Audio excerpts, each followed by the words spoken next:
दानापुर नगर परिषद की अब तक की मुख्य पार्षद रही शिल्पी देवी उर्फ शिल्पी कुमारी की मुश्किलें अब चरम पर पहुंच गई है। बिहार राज्य निर्वाचन आयोग ने दानापुर नगर परिषद के अब तक की अध्यक्ष रही शिल्पी कुमारी के खिलाफ दायर वादों में गंभीर आरोप की सुनवाई के बाद बड़ा फैसला सामने आया है। वादी सूरज कुमार उर्फ सूरज मेहता द्वारा अध्यक्ष शिल्पी कुमारी पर आरोप था कि पिछले दानापुर नगर परिषद के अध्यक्ष पद के नामांकन के दौरान शिल्पी कुमारी ने अपनी और अपने दिवंगत पति की संपत्तियों का सही विवरण नहीं दिया था। साथ ही कई संपत्तियों का बकाया होल्डिंग टैक्स भी जमा नहीं किया था। जांच के दौरान संपत्तियों का विवरण में गड़बड़ी, शपथ पत्र में अधूरी जानकारी और टैक्स रसीदों की वैधता पर भी सवाल उठे थे। हालांकि प्रतिवादी शिल्पी कुमारी ने इन आरोपों को खारिज करते हुए नोटिस, सर्टिफिकेट और डिमांड नोटिस नहीं मिलने का हवाला दिया। लेकिन इन तमाम दलीलों के बीच अब सबसे बड़ी खबर सामने आई है। राज्य निर्वाचन आयोग के फैसले के बाद उन्हें पद से हटा दिया गया।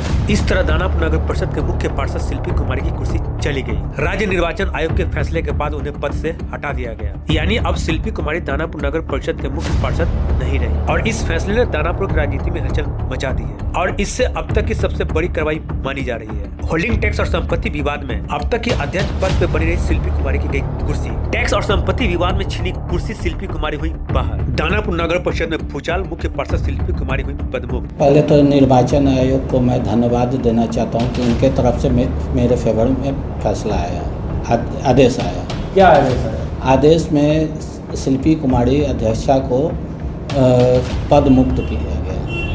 पद मुक्त किया गया? अच्छा, किस कारण से पद मुक्त किया गया? गलत शपथ दायर करने के संबंध में। क्या वो दायर की थी गलत? उसमें गाड़ी का मेंशन नहीं था, टैक्स होल्डिंग नहीं था, फॉल्स रसीद बना करके पेश किया गया। ये सब बहुत सा घोर अनियमितता पाई गया था इसमें, जो कि बैक डेट में रसीद, इन लोग का काम है कि बैक डेट में किसी का रसीद कायम कर देना, जबकि 18 तारीख को 9वां महीना में आदेश आता है और उसका रसीद 8वें महीना में काट दिया जाता है बैक डेट से, जबकि चुनाव आयोग का रसीद काटने का आदेश 9वां महीना में आया। इसके अलावा क्या कुछ अनियमितता दिखी? बहुत सा अनियमितता है, जैसे कि दानापुर नगर परिषद में इन लोगों के द्वारा कार्रवाई को टालने के लिए गलत दस्तावेज पेश करना, गलत ढंग से जांच करना, इसमें सारे लोग अधिकारी लोग मिल करके बचाने का प्रयास करना।